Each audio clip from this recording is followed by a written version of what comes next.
네, 오늘 하나님께서 우리에게 주시는 은혜의 말씀 함께 상고하도록 하겠습니다. 매주 출애굽기 강해를 하고 있는데요. 오늘 이제 시내산에 이르렀습니다. 광야를 지나서 시내산 앞에 서 있는데요. 출애굽기 19장 1절부터 25절까지 말씀 다 읽진 않고요. 출애굽기 19장 3절부터 6절까지 말씀 한 절 한 절 교독해 올리도록 하겠습니다. 제가 먼저 읽겠습니다. 모세가 하나님 앞에 올라가니 여호와께서 산에서 그를 불러 말씀하시되 너는 이같이 야곱의 집에 말하고 이스라엘 자손들에게 말하라. 내가 애굽 사람에게 어떻게 행하였음과 내가 어떻게 독수리 날개로 너희를 업어 내게로 인도하였음을 너희가 보았느니라. 세계가 다 내게 속하였나니 너희가 내 말을 잘 듣고 내 언약을 지키면 너희는 모든 민족 중에서 내 소유가 되겠고 너희가 내게 대하여 제사장 나라가 되며 거룩한 백성이 되리라. 너는 이 말을 이스라엘 자손에게 전할지니라. 아멘.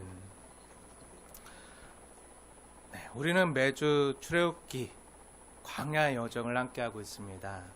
드디어 이스라엘 자손들이 출애굽해서 많은 역경과 고난 속에서도 하나님의 세밀한 인도하심을 받으면서 드디어 시내산 앞에 도착했어요. 사랑하는 여러분, 시내산에 도착해서 이스라엘 백성들이 하나님께 무엇을 받는지 아시나요? 네, 다 아시죠? 네. 네. 모세가 시내산에 올라가서 하나님께 십계명을 받아요. 두 돌판을 받고 십계명과 율법을 받는데 이것을 우리가 흔히 시내산 언약이라고 해요. 시내산 언약. 네. 아브라함 언약이 있잖아요. 그리고 창세기 때 우리가 보았던 노아 언약처럼 하나님이 이스라엘 백성들과 함께 시내산에서 언약을 주셨다고 해서 시내산 언약이라고 해요. 모세가 하나님께 십계명을 받기 전인 20장에 받잖아요. 오늘 19장 말씀인데요. 출애굽기 19장에서는 이제 내가 너희에게 이 시내산 언약을 줄 텐데 너희는 이 시내산 언약을 받을 준비를 이렇게 해라 하고 19장에 말씀하시는 장면이 나와요. 그러니까 오늘 출애굽기 19장은요 어떻게 보면 시내산 언약의 서장이라고도 할 수 있는 매우 중요한 장이에요. 많은 사람들이 율법과 십계명이 주어지는 출애굽기 20장이 매우 중요하다고 생각되는데 사실 오늘 시내산 언약의 참된 의미와 방향성을 알려주고 있는 이 19장을 놓치면요 하나님이 주신 십계명의 의미도 또 그 뒤에 주시는 율법의 참된 의미와 정신도요 잃어버리게 되는 그런 부작용을 낳을 수가 있어요. 그래서 오늘은 먼저 큰 틀에서 십계명이라고 일컬어지는 그 시내산 언약의 의미와 방향성에 대해서 19장부터 넓게는 24장까지 이렇게 큰 틀에서 먼저 살펴보려고 하는데요. 이 시간 성령님께서 교회된 우리에게 하시는 말씀을 잘 들으시길 부탁드립니다. 네. 출애굽기 19장 말씀을 보면요. 이제 이스라엘 백성들이 시내산 앞에서 장막을 치고 모세가 시내산으로 올라가요. 시내산은 호렙산인 거 아시죠? 그 옛날 하나님께서 모세를 부르실 때 그 산으로 모세가 다시 올라가고 하나님께서 모세에게 말씀하세요. 내가 이제 너에게 언약을 줄 텐데 내가 주는 이 언약을 지키면 너희는 제사장 나라가 되고 거룩한 백성이 될 거다. 어때? 좋지? 그럼 그렇게 할래 안 할래? 그러면 너는 가서 백성들에게 할 건지 안 할 건지 물어보고 전해라. 이렇게 말해요. 그래서 모세가 산에 내려와서 백성들에게 말해요. 이스라엘 백성들이 뭐라고 말하죠? 말하고 나니까 네, 말 잘 들을게요. 하나님 말씀 잘 들을게요. 이렇게 말해요. 그래서 모세가 다시 산에 올라가서 하나님 백성들이 말 잘 듣겠대요. 하나님 말씀 잘 듣겠대요. 이렇게 말하니까 하나님께서 그럼 너는 다시 백성에게 내려가서 언약 체결할 준비를 해라. 이렇게 전해요. 그게 뭐죠? 네, 성결이에요. 네, 그러니까 오늘과 내일 옷을 빨고 셋째 날을 기다리면서 정결하게 준비해라. 그럼 내가 셋째 날에 시내산에 강림할 텐데 근데 여기 중요한 주의사항이 있다. 내가 강림하는 그 산에 너희들이 함부로 침범했다가는 반드시 죽을 텐데, 그러니까 죽지 않도록 그 산 주위에 그 사람들이 못 올라오도록 경계를 치고 아무도 그 산에 들어오지 못하게 해라. 그죠? 하나님은 거룩하시기 때문에 거룩하신 하나님 앞에 죄인이 가까이 했다가는 죽을까봐 우리를 위해서 주의를 주신 거예요. 그리고 하나님이 약속한 3일째가 되자 번개와 우레와 구름과 나팔 소리와 함께 하나님께서 시내산에 강림하셨어요. 셰키나의 영광이 임한 거예요. 그러고는 모세를 다시금 그 산 위로 부르시고 시내산 언약을 체결하는 장면이 이제 20장부터 쭉 나오는 거예요. 하나님께서 하나님 백성들에게 주신 이 시내산 언약을 이해하는 데 있어서 우리가 먼저 생각해야 될 것은요, 여기서 가장 중요한 것은요, 바로 관계예요. 관계. 사실 언약이라는 게요, 쉽게 말하면 약속이잖아요. 약속. 근데 약속은 무엇을 전제로 하죠? 네, 관계를 전제로 해요. 약속하는 대상이 있어야 되잖아요. 그런데 하나님께서 신의 산으로 부른 하나님의 백성들과의 관계를 하나님께서 직접 어떻게 설정하시죠? 네. 나는 너의 하나님이 되고 너는 내 백성이 될 거야. 이렇게 관계 설정을 직접 하시는 거예요. 근데 여기서 우리가 오해하지 말아야 될 게 있는데요. 신의 산에서 하나님과 하나님의 백성이 언약을 맺었기 때문에 흔히 신의 산 언약이라고 하는데, 이 언약은요, 하나님의 백성이 되는 조건으로서의 언약이나 율법이 아니라는 거예요. 뭐라고요? 네, 하나님 백성이 되는 조건으로서 주어진 게 아니라는 거예요. 이것을 지키면 내 백성이 되고 이 언약을 안 지키면 넌 남의 백성이야. 이런 말이 아니라는 거예요. 그럼 뭐죠? 네, 너는 내 백성이기 때문에 내가 너와 이 약속을 맺는 거고 너는 내 백성이니까 이 약속을 잘 지켜야 돼. 이렇게 말하는 거예요. 더 쉽게 말해서 너는 내 자식이니까 너 내 말 잘 들어야 돼. 이런 말이에요.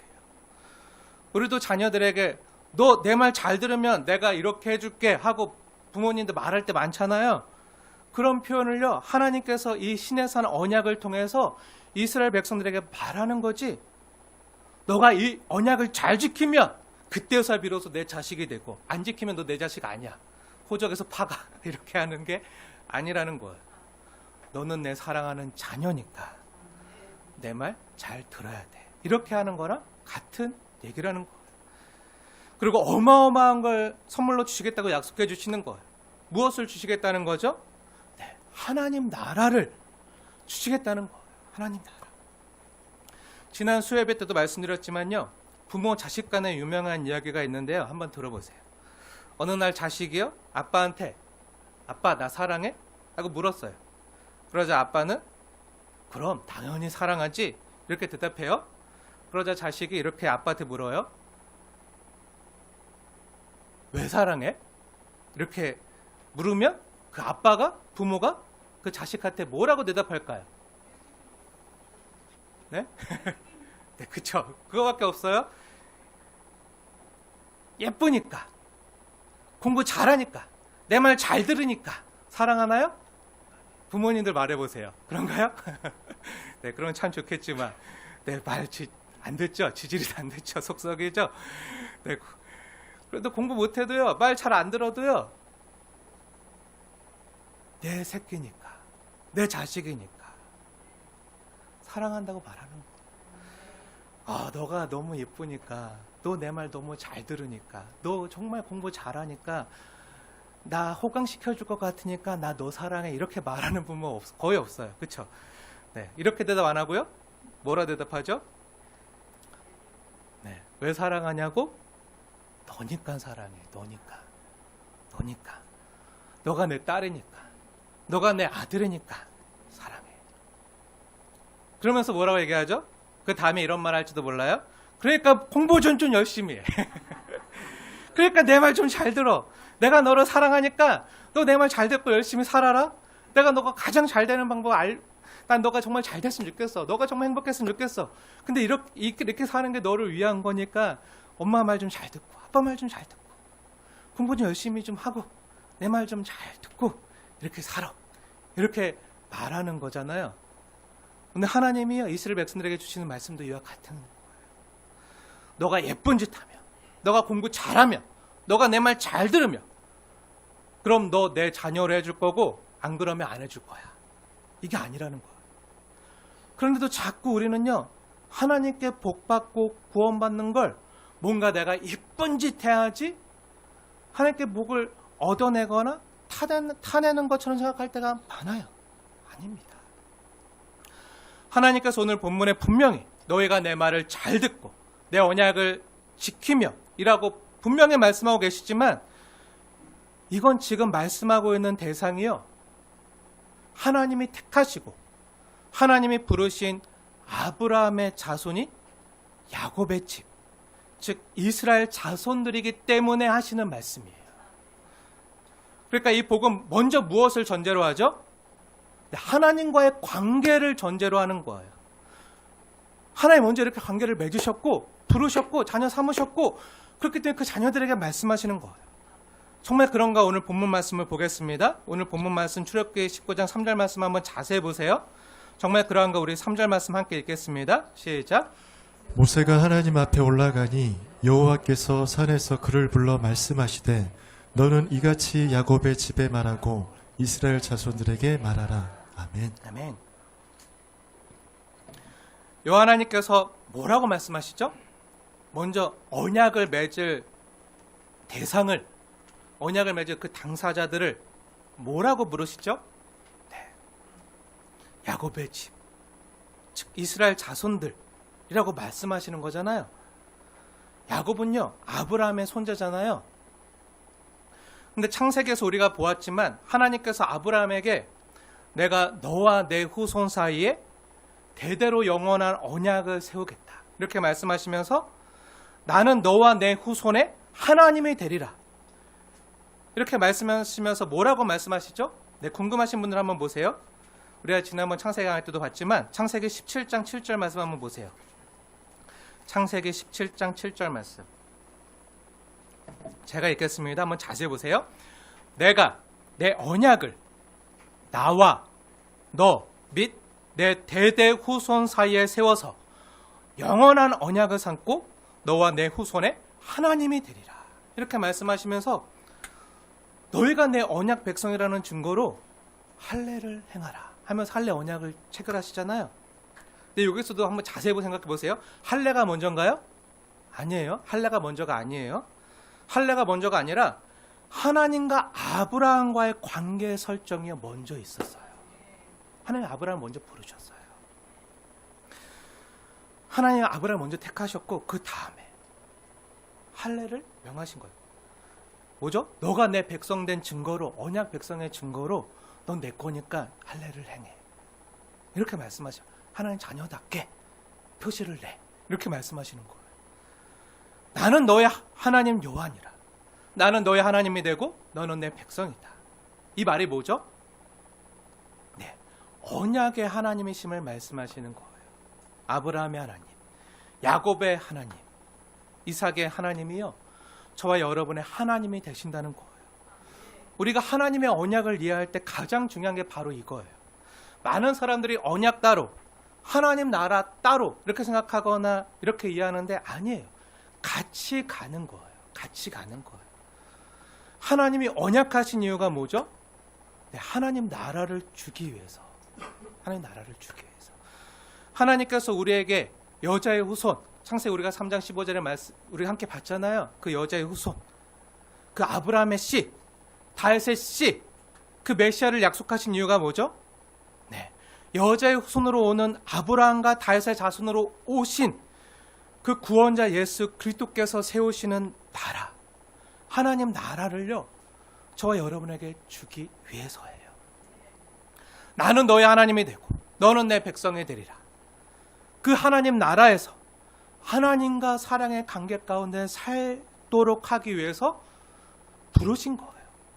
그래서 그 나라에서 가장 중요한 것은요, 하나님과 인격적인 사랑의 관계를, 그 사귐을요 누리는 거예요. 그 누리는 방법이 언약을 지키는 것. 하나님이 나 너 사랑해. 그 사랑하는 그 말씀을 하셨잖아요. 그것에 반응하는 것으로 경험하게 하시는 거예요. 마찬가지로 출애굽기 19장에서도요. 나는 너의 하나님이고 너는 내 거룩한 백성이다. 그러니 너는 이렇게 살아야 된다. 하시면서 시내산 언약을 주시는 거예요. 시내산 언약이 뭐죠? 네, 십계명과 율법이에요. 10장에는 십계명이고요. 그 뒤에는 율법이 나와요.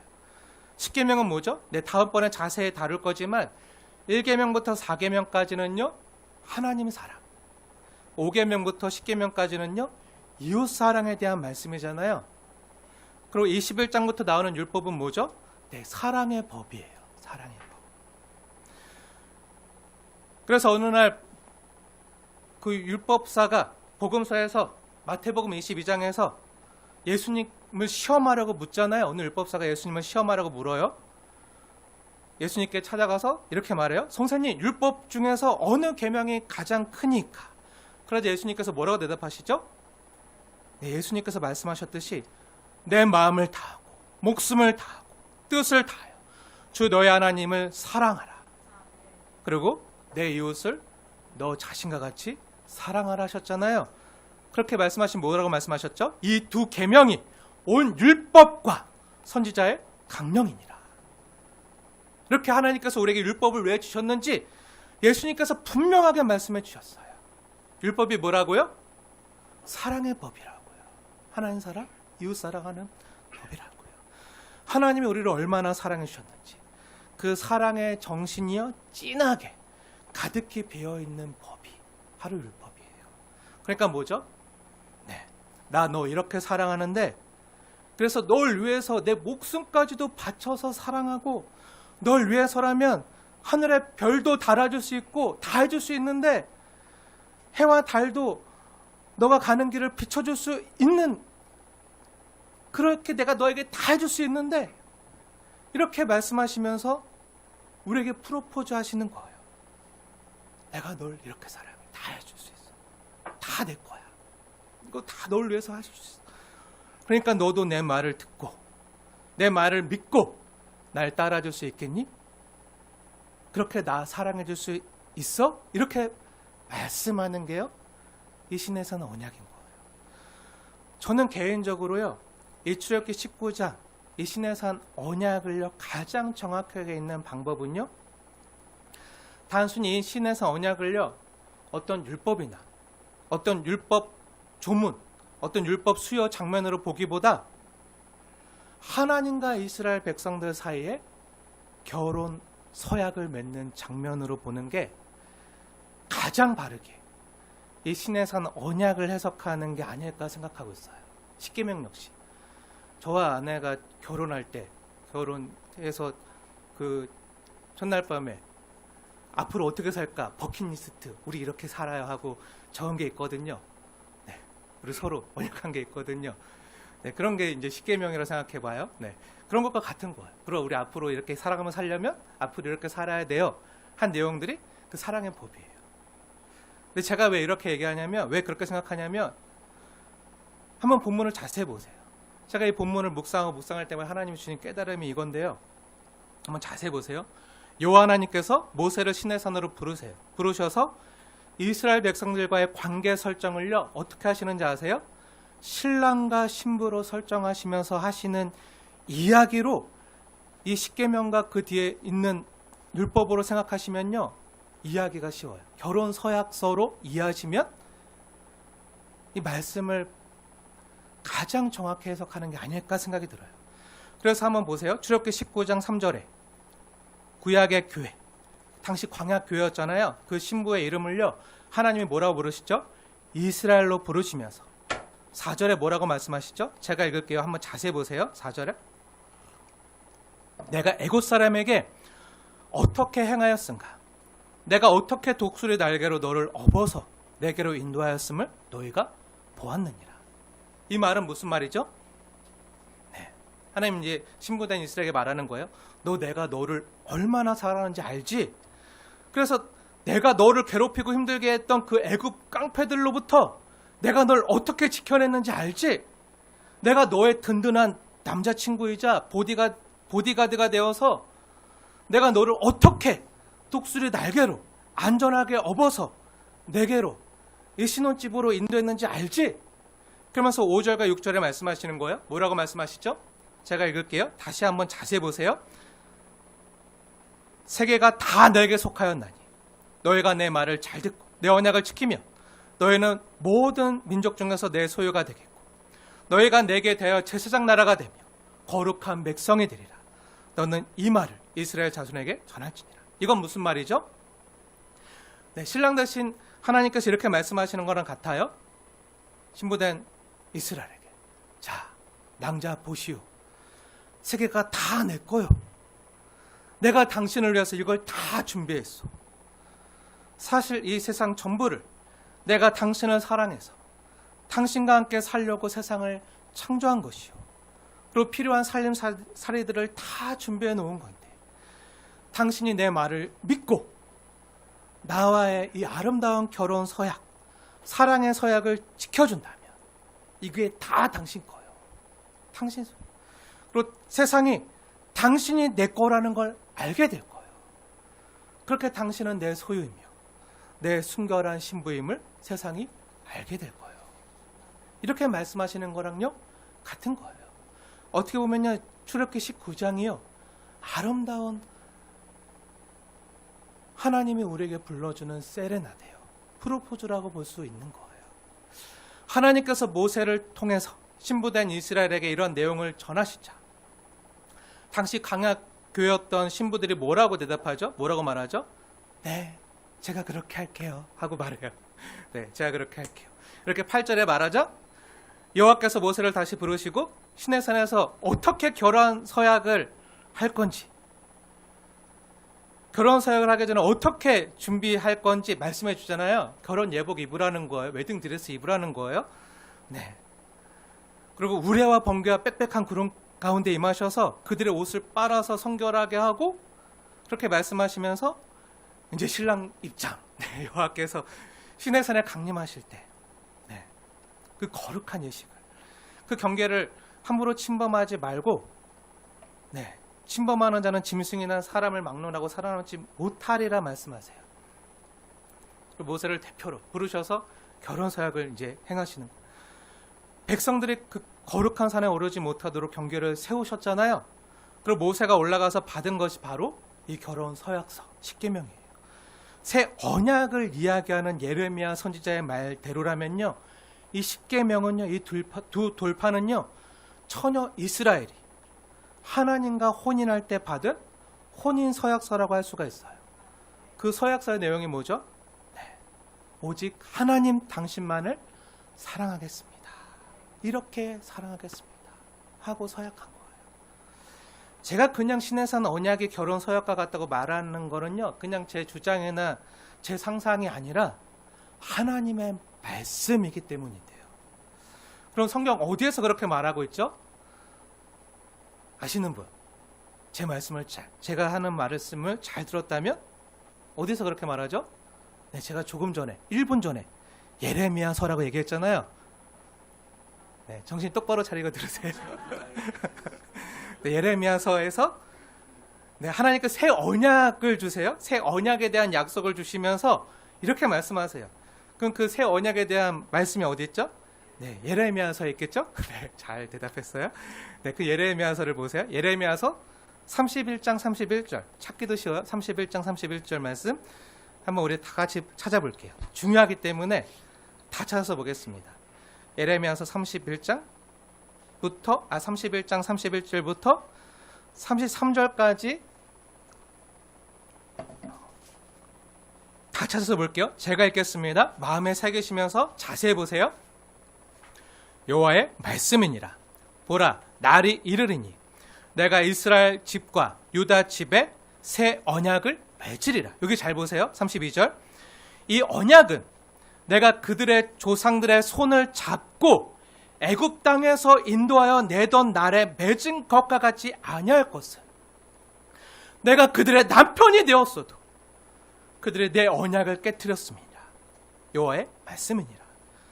그러나 그날 후에 내가 이스라엘 집과 맺을 언약은 이러하니 곧 내가 나의 법을 그들의 속에 두며 그들의 마음에 기록하여 나는 그들의 하나님이 되고 그들은 내 백성이 될 것이라. 여호와의 말씀이니라. 근데 여기 예레미야서 31장 32절에서 하나님께서 말씀하시는 내용이 뭐죠? 그 내용이 바로 출애굽한 이스라엘 백성들을 말하잖아요. 그 신랑 대신 예수님께 손잡고 애굽에서 이끌어낸 그 신부들, 처녀 이스라엘. 근데 그 처녀 이스라엘을 말하면서 뭐라고 얘기하죠? 하나님 자신을 뭐라고 말씀하시죠? 네. 그 32절 중간에 내가 그들의 남편이 되었다. 남편이라고 말씀하시잖아요. 그런 신부는 누구죠? 신부는 누구죠? 애굽 땅에서 인도해낸 이스라엘 백성이겠죠.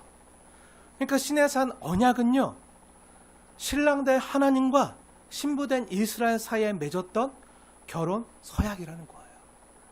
그리고 이 시내산 언약이 출애굽기 20장부터 23장까지 그 뒤에 주어지는 장면이 나오는 거예요. 그리고 출애굽기 24장에 보면요, 한번 넘겨보세요. 출애굽기로 돌아와서 출애굽기 20장 십계명, 그리고 21장부터 율법이 주어져요. 그리고 24장 보세요. 하나님께 이 언약서를 다 받고 하나님께서 이 언약서를 가져다가 모세를 통해서 백성들에게 낭독하여 듣게 하시는 장면이 나오잖아요. 그렇죠? 24장이 그렇게 나오죠. 다시 출애굽기 24장 한번 자세히 보세요. 7절 말씀 보세요. 7절 말씀 우리 함께 읽겠습니다. 시작. 언약서를 가져다가 백성에게 낭독하여 듣게 하니 그들이 이르되 여호와의 모든 말씀을 우리가 준행하리이다. 아멘. 그런데 여기서 24장에서 정말 놀라운 장면이 연출돼요. 저는 정말 이 24장 말씀을 읽을 때마다 너무 놀라요. 신부된 이스라엘 백성이요, 신랑 되신 하나님과 이런 언약을 맺고 나서 하나님과 그 백성들의 모습이요, 너무나도 다르게 나타나요. 19장과 다르게 나타나요. 한번 자세히 보세요. 출애굽기 19장과 뭐가 다르죠? 출애굽기 24장 1절부터 한번 자세히 보세요. 말씀을 자세히 보세요. 처음에는 하나님 말씀대로 이스라엘 장로 70명이요 죽을까봐 멀리서 경배해요. 그쵸? 잘못해서 경계에 들어갔다가 하나님의 거룩하신 경계를 침범해서 죽을까봐 거룩하신 하나님을 죄인이 보면 죽잖아요. 그래서 멀리 서 있어요. 그리고 하나님이 부르신 모세만 대표로 여호와께 나아가요. 그쵸? 근데 모세가 여호와의 모든 말씀을 이제 받아서 기록하고 산 아래 제단을 쌓고 이스라엘 자손의 청년들을 보내서 여호와께 번제와 화목제를 드리게 하잖아요. 그 번제와 화목제를 드리게 하고 그 다음에 어떻게 하죠? 6절 보면요, 모세가 어떻게 하죠? 그 피를 가지고 그 번제와 화목제를 드리고 그거 할 때 피가 쏟아지잖아요. 제단에 가득히 피가 고여져. 그 피를 가지고 가서 반은 어떻게 하죠? 그 받은 피를 반은 제단에 뿌려요. 하나님께 화목제를 드렸던 그 제단에 뿌리고요. 또 반은요, 어떻게 뿌리죠? 그 반은요, 언약서를 백성들에게 낭독한 후에 그 남은 피를 가지고 백성들에게 뿌리는 거예요. 그 피를 뿌리는 거예요. 그 피를 뿌리면서, 그 언약의 피를 뿌리면서 뭐라고 말하죠? 이는 여호와께서 이 모든 말씀에 대하여 너희와 세우신 언약의 피니라. 이렇게 말해요. 정말 그러한 거 우리 중요하기 때문에 다시 한번 볼게요. 우리 8절 말씀 함께 읽겠습니다. 시작. 모세가 그 피를 가지고 백성에게 뿌리며 이르되 이는 여호와께서 이 모든 말씀에 대하여 너희와 세우신 언약의 피니라. 아멘. 그럼 이 언약의 피가 예표하는 게 뭐죠? 네. 예수님의 십자가의 죽으심을요, 이 언약의 피가 예표하는 거예요. 주 예수님께서 6월절에 잡히시던 날 밤에 주 예수님의 거룩한 만찬인 성찬식을 제자들과 함께 하셨잖아요. 그 최후의 만찬을 하시면서 뭐라 말씀하셨죠? 이것은 죄 사함을 얻게 하려고 많은 사람을 위하여 흘리는 바 나의 피 곧 언약의 피니라. 이렇게 말씀하셨어요. 근데 누가복음에 이것을 성령의 영감을 받아서 기록하면서 뭐라고 말하죠? 한번 보세요. 공부하신 분들 한번 보세요. 누가복음 22장 20절에 예수님께서 뭐라 말씀하시죠? 네, 제가 읽겠습니다. 잘 들으세요. 이 잔은 내 피로 세우는 새 언약이니. 아까 예레미야 31장에 있었던 그 말씀. 이 피는 새 언약이니. 곧 어떻게 해요? 누구를 위해서? 너희를 위하여 붓는 것이라. 라고 내 피로 세우는 새 언약이라고 예수님께서 말씀하셨는데요. 그럼 여기서 예수님께서 이것이 새 언약이다 이렇게 말씀하신 것은요, 옛 언약의 피도 있다는 거잖아요. 그렇죠? 새 언약의 피니까 그 옛 언약의 피도 있다는 거잖아요. 우리 주 예수님께서 말씀하신 옛 언약의 피가 뭐죠? 네, 바로 이 출애굽기 24장 8절에 나오는 이 언약의 피를 가리켜 말씀하는 거예요.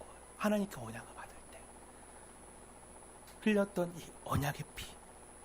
이때 피는요, 옛 언약의 피죠. 그러자 정말 놀라운 일이 생기는데요. 저는 이 장면을 볼 때마다 경탄을 금할 수가 없어요. 그 뒤에 어떤 장면이 연출되죠? 정말 보기 힘든 장면이 펼쳐져요. 있을 수 없는 일이 벌어져요. 이 땅에서 있을 수 없는 일이 벌어지는데요. 언약의 피 뿌림을 거행한 후에요, 모세는요, 이스라엘 백성들의 대표들을요, 모두 산으로 데리고 올라가요. 경계를 침범하지 말라고 했잖아요. 근데 어떡하죠? 이 피 뿌림을 한 뒤에 이스라엘 백성들이 다 산으로 올라가요. 함께 올라가요. 그리고 산꼭대기에는 어떤 장면이 펼쳐지죠? 그 산꼭대기에는요, 청옥을 편 듯하고 하늘같이 청명한 멋진 피류원장이 쫙 마련되어 있는 거예요. 이 장면이 어디서 나타나죠? 이 장면이 우리가 요한계시록 강의할 때 봤잖아요.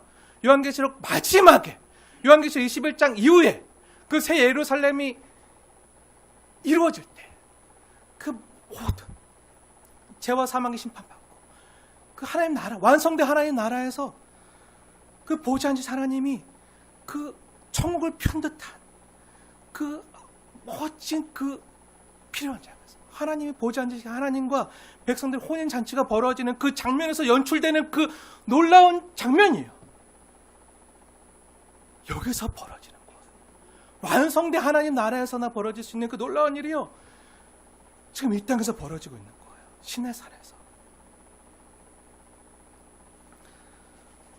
근데 더 놀라운 일이 있어요. 더 놀라운 일이, 이스라엘 백성들이요, 하나님을 봐요. 거룩하신 어미로우신 하나님을 배워요. 그리고 한층 더 놀라운 장면이 나오는데요, 11절 보니까요, 그들이 하나님을 배울 뿐만 아니라 어떡하죠? 그 하나님 앞에서 함께 먹고 마셔요. 함께 먹고 마셔요. 있을 수 없는 일이잖아요. 어떻게 죄인이 거룩하신 하나님을 배워요? 그 얼굴을 어떻게 배워요? 저는 하나님 얼굴을 배울 수만 있다면 정말 원이 없을 것 같아요. 그리고 하나님 앞에서, 정말 사랑하는 그 하나님 앞에서 하나님과 이야기하고 먹고 마신다면 이것보다 더 큰 성도의 영광이 어디 있겠어요? 이 놀라운 영광이요, 지금 벌어지고 있는 거예요. 근데 이건 전에 있을 수 없던 일이잖아요. 19장에서는 누구든지 하나님을 보면 죽는다는 사실을 알고 있었는데, 그래서 하나님이 죽지 못하도록 그들을 보호하시려고 경계를 치라, 올라오지 말라고 얘기하셨는데, 근데 여기 24장에서는요 예외예요. 어떻게 하나님을 뵙고 먹고 마시는 게 가능해지는 거예요.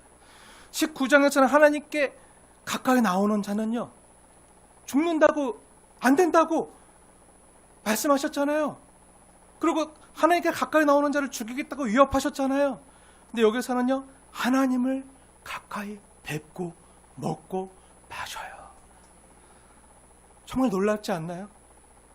어떻게 죄인 된 사람이요, 거룩한 하나님을 뵙는데도 죽지 않을 수 있는 거죠? 죽지 않을 뿐만 아니라 함께 기뻐하면서 먹고 마셔요. 이것이 어떻게 가능하죠? 저는 성경을 읽으면서 이 장면만큼 부럽고 놀랍고 한 적이 없는 것 같아요. 가장 부러운 사람들이 이 시내산으로 초청되었다, 그 이스라엘 장로들, 대표들. 하나님을 배워요. 하나님과 함께 먹고 마셔요. 하나님과 함께 잔치를 벌이는 거예요.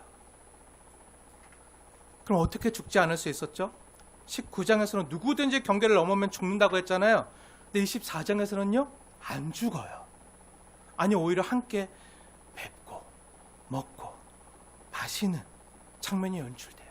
아름다운 사귐의 장면이 연출돼요. 왜 그런 거죠? 네. 우리는 하나님께서 이렇게 태도를 바꾸신 이유를요, 알고 있어요. 어떻게 알죠? 성경에서 말해주기 때문에 알죠. 성경에서 하나님께서 태도를 바꾸신 이유의 단서로 우리에게 무엇을 제시하죠? 네, 바로 언약의 피예요. 언약의 피밖에 없어요. 언약의 핏뿌림을 통해서만 우리 죄인된 사람이요, 거룩하신 하나님 앞에 나갈 수 있다는 거예요. 이 언약의 피는요, 무엇을 가리키죠? 네, 우리 주님께서 복음서에서 친히 말씀하신 것처럼 우리 주 예수님의 보혈을 가리켜요. 우리 주 예수님의 십자가를 가리키는 거죠.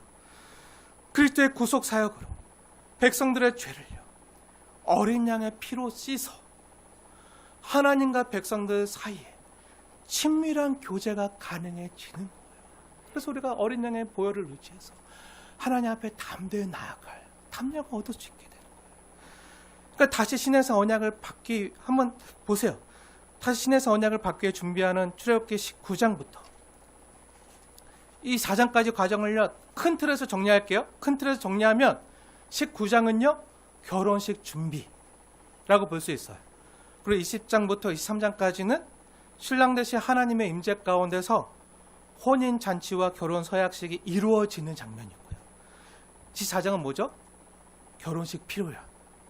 네. 결혼식 끝나고 우리가 뷔페 먹으러 가잖아요. 그 필요 현장에서 하나님을 배웠고 함께 먹고 마시면서 혼인 잔치를 즐기고 있는 거예요. 이게 사실은 완성된 하나님 나라에서는 이루어질 수 있는 마지막 때 일인데 지금 놀랍게도 이 땅에서 벌어지고 있는 거예요. 어디서요? 하나님과 이 사랑의 언약을 맺을 당시에 어린 양의 피를 통해서. 사랑하는 여러분,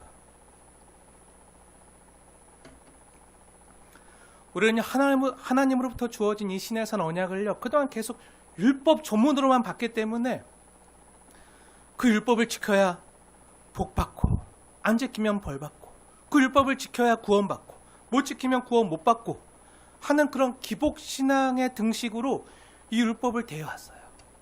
다시 말하지만요, 신의 산 언약으로 주어진 율법은요, 이것을 지키면 구원받고 복받고 이 땅에서 성공하고 잘 된다가 아니라 너는 이미 하나님의 소유된 백성이고 순결한 신부다. 내가 너를 신부로 택했다. 너는 내가 사랑하는 자다. 너 내가 사랑하는 사람이야. 내가 널 이만큼 사랑해. 널 이거 다 준비해놨어. 그러니까 너도 날 사랑해 줄 수 있겠니? 하고 우리가 하나님의 사랑과 은혜를 받았기 때문에 그 하나님께 받은 그 사랑의 반응으로 나도 하나님을 사랑하겠습니다. 이웃을 이렇게 사랑하겠습니다. 이렇게 고백하는 거예요. 그게 십계명이고 사랑의 법으로 주어진 율법이에요. 그리고 하나님께서 이것을 통해서 내가 너를 이만큼 사랑한다. 그러니 너도 사랑을 누려라. 사랑하며 살아라. 내가 거룩하니 너도 거룩하게 살아라.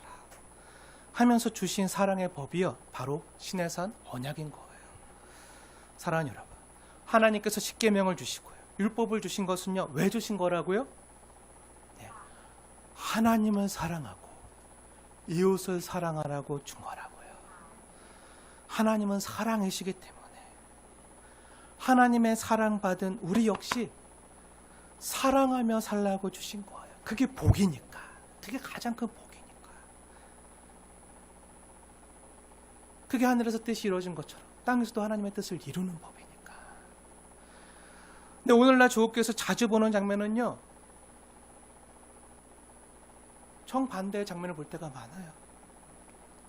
하나님이 주신 율법으로 옆에 있는 지체를 사랑하지 못하고 자꾸 남과 비교하고 판단하고 정죄하는 걸 더 많이 보게 돼요. 너 이거 했어, 안 했어? 너 했어? 난 했는데. 너 왜 안 해? 너 이거 알아? 몰라? 몰라? 그럼 나한테 배워. 너 내가 그거 하지 말랬는데 왜 했어? 내가 하지 말랬지? 너 죽을래? 하면서 자꾸 율법으로 돌팔매질하고 율법으로 자꾸 찔러요. 상처 나서 힘들어서 아파 죽겠는데 피 흘리고 있는데 자꾸 찔러요.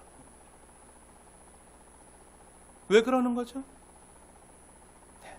너는 못하고 나는 잘하고 있다는 것을요, 자꾸 자신을 드러내고 싶어서 남과 비교하는 거예요. 남과 비교하는 거예요. 나는 너와 달라. 나는 너와 급이 달라. 너 그거 못하지만 나 그거 하거든. 나 11조 하거든. 나 조회 성수하거든. 나 수요예배도 나오거든. 너 나와? 안 나오지? 너 나보다 못해. 너 내 말 들어. 너 나와. 막 이렇게. 사랑하는 여러분, 비교하지 마십시오. 비교가 뭐죠? 비교가 비굴해지거나 교만해지는 거라고 했잖아요. 그게 비교예요. 비교하지 마세요. 사랑하는 여러분, 하나님이 주신 사랑의 법으로 섬기십시오. 섬기세요. 내가 너 이만큼 사랑해. 근데 그것을요, 말이 아니라 행동과 섬김으로 보여주시고 기다려주시고 기도해주세요. 용서해주시고 하나님의 때가 되면 이루실 것을 믿고 그 사람을 위해서 기도해 주십시오. 저는요, 제가 사람을 바꿀 수 있다고 생각하지 않아요.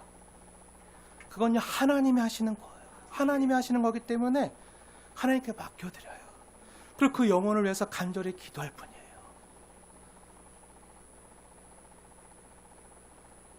사랑하는 여러분, 부모님도 한번 얘기해 보세요. 자녀 말한다고 바뀝니까? 잘 안 바뀌죠. 네. 말로 안 바뀌어요. 네. 저도 그래요. 너무 잘 알아요. 알면서 우린 못하죠. 만약에 제가 어떤 사람에게 충고하거나 그 사람과 논쟁해서 이긴다고 할지라도요, 이기면요 원한을 사요. 그리고 지면요 바보가 돼요.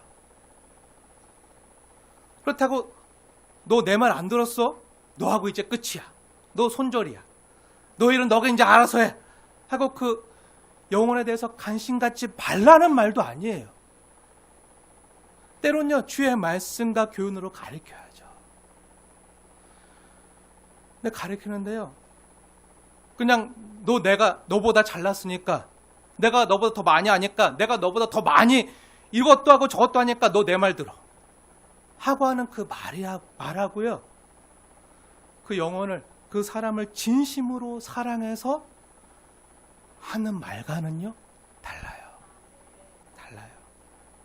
기다려주고 섬겨주고 그 영혼을 사랑해서 하는 마음으로 기도해줘야 돼요. 하나님이 바꾸시도록. 사랑하는 여러분, 하나님과 사랑의 언약이 체결되는 이 신해산 언약 가운데 어떻게 해서 죄 많고 흠이 많은 이스라엘 백성들이요, 그 전에 우리가 봐서 알잖아요. 하나님께 맨날 불평하고 원망하고, 하나님 먹을 게 없어요, 배고파요, 목말라요, 죽게 생겼어요, 왜 우리를 여기까지 끌고 와서 우리를 이렇게 고생시키나 하고 그러니까 원망하잖아요. 반역하잖아요. 그렇게 흠이 많고 죄인 된 이스라엘 백성들이요, 어떻게 감히 엄밀오시고 거룩하신 하나님 앞에서 설 수 있었던 거죠? 어떻게 거룩하신 하나님 앞에 나가서 하나님을 배웠고요, 그 하나님 앞에서 먹고 마실 수 있었던 거죠? 그 가운데 뭐가 있었죠? 네, 언약의 피가 있었어요. 그 피뿌림을 받은 자들만 나갈 수 있었던 거예요. 아까 우리가 출애굽기 24장 8절에서 그 내용을 확인했잖아요. 사랑해요, 여러분. 이 언약의 피로 맺은 사랑의 언약식이 언제 이루어진 줄 아십니까? 언제 이루어진지 아세요? 네, 이스라엘이 출애굽하기 전에 애굽에서 유월절 어린 양의 피뿌림이 있은 지 7주가 지난, 구약으로 얘기하면 77절, 7주가 지난 오순절에 비로소 시내산에서요 언약을 받은 거예요. 출애굽기 19장 1절 보세요. 출애굽기 19장 1절 보면 이스라엘 자손이 애굽 땅을 떠난 지 3개월이 되던 날이라고 했는데요. 그 3개월이 꽉 찬 3개월, 90일을 타는 게 아니라 50일 정도 되거든요. 그러니까 3개월에도 앞뒤로 열흘 정도씩 걸쳐 있으면 3개월이 되잖아요. 그 3개월이에요. 그렇게 6월절 어린 양의 핏부림이 있은 지 오순절이 되었을 때 하나님이 강림하시는 거예요.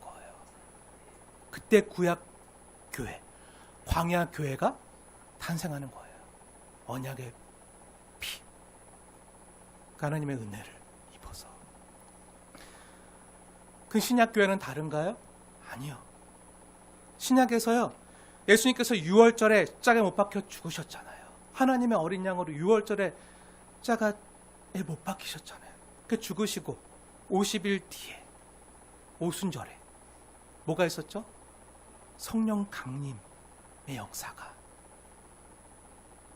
그 마가의 다락방에서 오순절 성령 강림과 함께 신약 교회가 탄생한 거잖아요.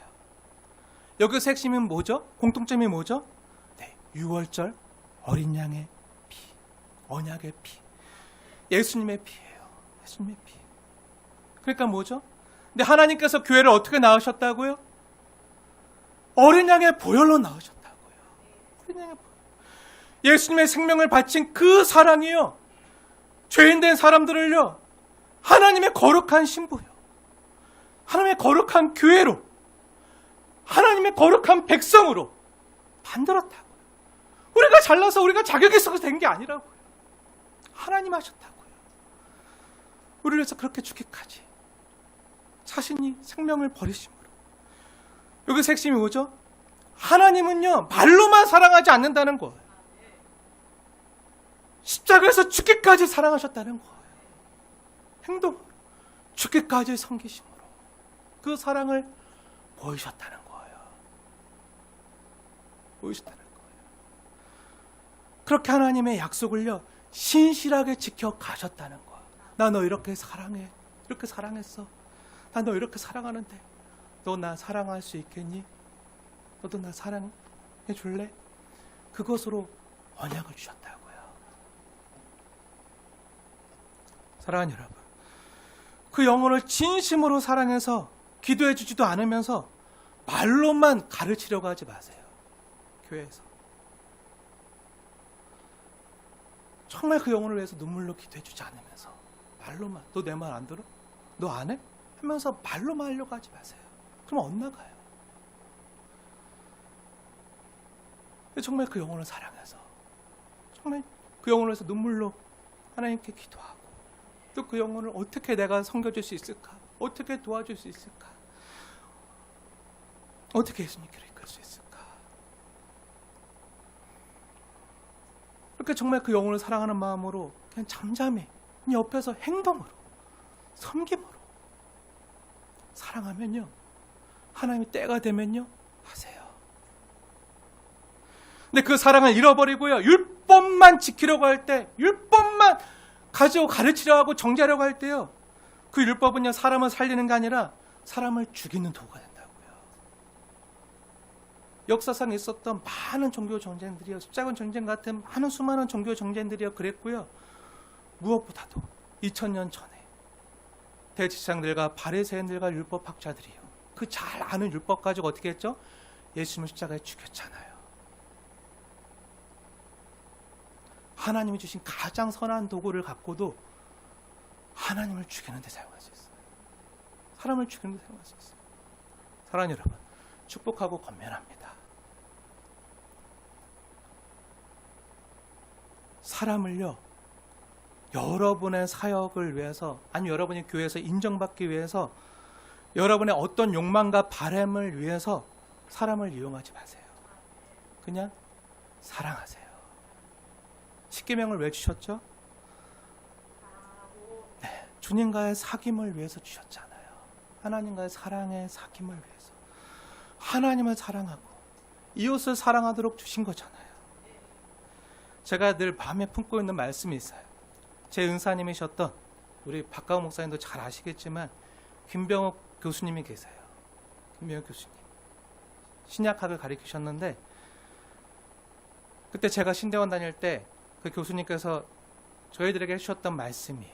아직도 기억이 생생한데요. 이렇게 말씀하셨어요. 그때가 제가 신대원 3학년 때 이제 졸업할 때를 앞두고, 근데 전도사 때였거든요. 전도사 때니까. 그때 교수님이 이렇게 말씀했어요. 사랑하는 전도사님들, 이제 졸업을 하면 교회를 섬기게 될 테지요. 한 가지만 기억하십시오. 일 잘하려고 하지 말고 하나님을 사랑하고 성도를 사랑하세요. 그거면 돼요. 다른 것에 마음 쓰지 마세요. 하나님과 사람을 사랑하기에도 우리의 시간은 턱없이 부족해요. 하나님을 사랑하고 말씀을 사랑하고 사람을 사랑한다면 그게 바로 참된 목회 성공입니다. 목회자에게 있어서 다른 성공은 없습니다. 세상에서의 출세나 성공을 포기하고 신학교 왔다고 해서 목회를 통해서 여러분의 자아 실현을 하려고 하지 마십시오. 제발 건축한 교회 크기나 성도의 숫자로 성공한 목회자라는 소리를 들으려고 하지 마십시오. 여러분은 목회자고, 목회자는 겸손한 것이 미덕이기에 여러분 스스로 나 목회 잘하고 있다고, 나 목회 성공했단 말 못하겠죠. 그래서 어떻게 하려고 하는지 아세요? 그래서 성도의 숫자나 교회당 크기로 성공한 목회자로 사람들에게 인정받으려고 하는 거예요. 하지만 여러분은요, 전도사님들은 절대로 그러지 마십시오. 그건 세상의 방법입니다. 교회는 세상과 달라야 되고요. 목회자 역시 달라야 됩니다. 한 영혼이 천하보다 귀합니다. 그 한 영혼을 위해서 진리의 말씀으로 바르게 세우고, 그 한 영혼을 위해서 기도해 주시고, 그 한 영혼을 위해서 목숨을 거는 선한 목회자가 되십시오. 부르신 곳이 어디든지 그곳에서 묵묵히 사랑으로 사명을 감당하십시오. 사랑이 사명입니다. 그 교수님의 짧은 권면이었지만요, 아직까지도 울림이 있는 귀한 권면이었어요. 저 역시도요, 같은 말을요 여러분께 전하고 싶어요. 제가 배운 대로 여러분께 똑같이 하고 싶어요. 사랑하는 여러분, 사랑이 사명입니다. 다른 사명 없어요. 사랑하면 돼요. 사랑이 사명이에요. 교회 성금 많이 하고요, 예배 잘 드리고요, 봉사 많이 하고요, 기도 많이 하고요, 성경 많이 보고 성경 지식 많이 쌓은 것으로 사람들에게 인정받으려고 하지 마십시오. 다만 하나님의 크신 사랑을 받았기에, 하나님의 은혜에 감격하고 감사하기에,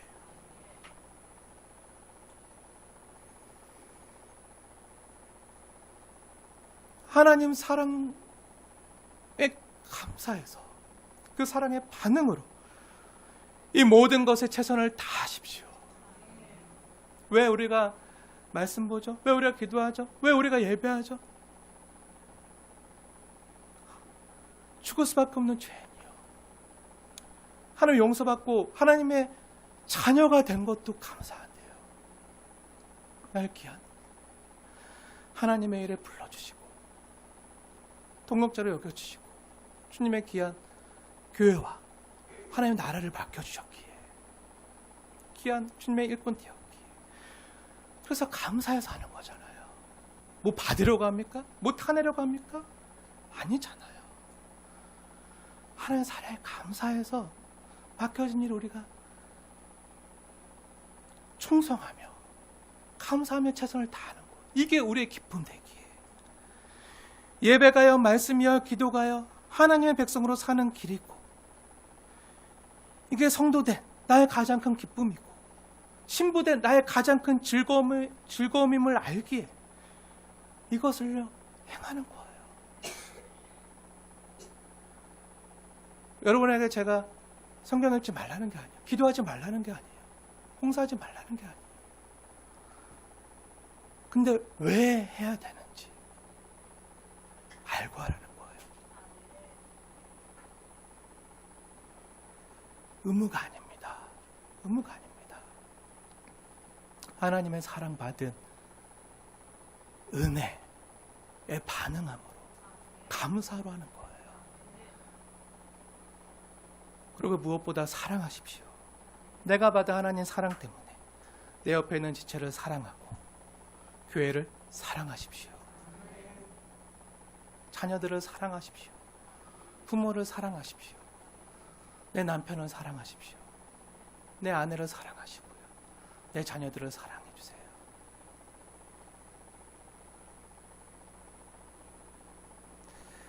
그리고 무엇보다 하나님을 사랑하십시오. 사랑하면 됩니다. 사랑하면요. 사랑의 영이신 하나님이요. 성령 하나님이요. 우리를 통해서 하나님께서 다 이루어주세요. 우리 안에 선한 일을 창조하시고 성령 하나님께서 이루어주세요. 근데 억지로 내가 하려고 그러면요. 안 돼요. 사랑하면 됩니다. 하나님의 사랑으로 행하십시오. 성령님이 우리의 연약함을 도우십니다. 기도하겠습니다.